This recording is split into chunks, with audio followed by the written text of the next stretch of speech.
รั่วรั่วมาแล้วรั่วมาแล้วเห็นไหม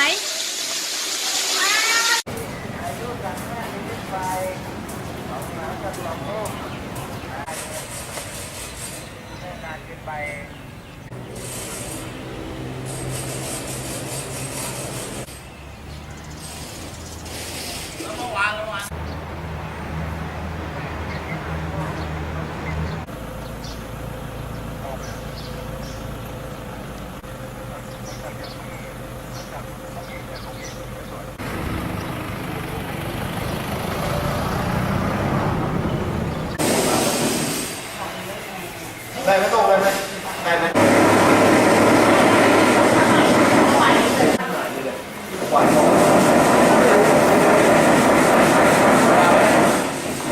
ให้สัมภาษณ์ต่อเลย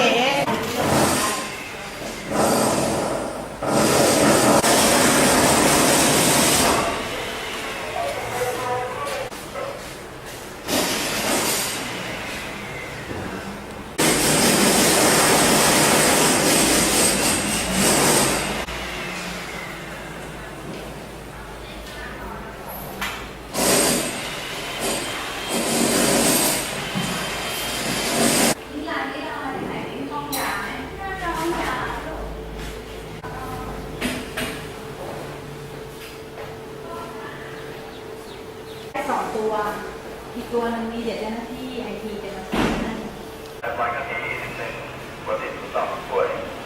วันที่3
แต่ว่าบัตรอายัดครบแล้วเนาะ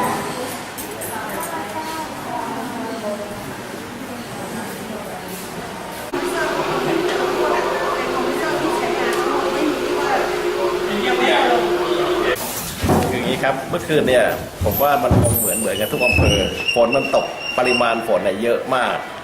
คราวนี้พอเยอะมากปั๊บเนี่ยอาคารเราเนี่ยเป็นอาคารที่ดัดแปลงมันจะมีส่วนหนึ่งที่เป็นช่องรางระบายน้ำซึ่งมันก็ไม่ได้ใหญ่มากคราวนี้ปริมาณน้ำที่มันหลากมาขนาดนี้มันล้นรางระบายน้ำมันเลยทำให้มันไล่มาตามหลังคาฝ้าของห้อง ER บางเงินห้อง ER เนี่ยรับน้ำจากตรงนั้นคราวนี้พอมันเป็นอย่างงี้ปั๊บเนี่ยเมื่อวานเราก็ต้องปิดห้อง ER ชั่วคราวและย้ายไปให้บริการที่ข้างหน้าพอวันนี้เนี่ยเช้าเนี่ยเราชวนเรียกช่างเข้ามาดูแล้วก็เห็นจุดที่จะแก้ไขซึ่งเราจะพยายามทำ2 อย่างที่1เนี่ยเพิ่มขนาดของช่องทางที่น้ำมันไหลกับที่2เนี่ยเราจะกวาดสิ่งที่มันจะขวางทางน้ำไหลออกให้หมดซึ่งผมคิดว่าช่วงของการจัดระบบระบายน้ำจะเสร็จภายในวันนี้แต่ช่วงเช้านี้เนี่ยส่วนที่เป็นฝ้าของห้องฉุกเฉินเนี่ยเราจะทำให้เสร็จแล้วเที่ยงเราจะย้ายกลับมาเพื่อให้บ่ายเนี่ยโรงพยาบาลโพธิ์ทองสามารถให้บริการฉุกเฉินได้เหมือนเดิมเพราะการบริการฉุกเฉินเป็นเรื่องสำคัญของโรงพยาบาลชุมชนเพราะไม่งั้นเดี๋ยวประชาชนก็เดือดร้อนนะครับแต่ช่วงเช้าเนี่ยคงลำบากนิดหน่อยประมาณ 3-4 ชั่วโมงนะครับนั่นคือสิ่งที่เราจะพยายามทำให้ดีที่สุดแล้วหลังจากนี้เราจะกวาดพยายามดูแลรางระบายน้ำไม่ให้มันเกิดภาวะอย่างนี้อีกต่อไปนะครับ